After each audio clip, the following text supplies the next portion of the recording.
Hey everybody, Nate Chamberlain here, inviting you to my upcoming workshop at 365 EduCon. Fix that intranet. Improve your intranet content, structure, and processes. Building and managing an intranet in SharePoint Online can seem daunting, but did you know SharePoint Online is the galaxy's best platform for intranets? You'll see why in my half-day workshop.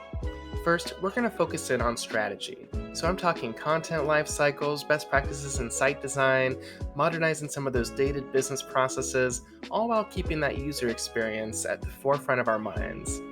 Then, we're going to talk about sites and how to structure those to create an interconnected, modern digital workplace that's easy to use across the whole organization, but it's also secure where it needs to be for private collaboration needs, right alongside those org-wide needs.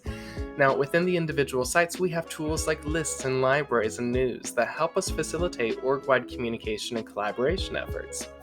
We're also going to learn about integrating apps like Microsoft Teams and the entire Power Platform with SharePoint to really take that intranet to the next level. I'm looking forward to meeting you and learning with you at 365 EduCon.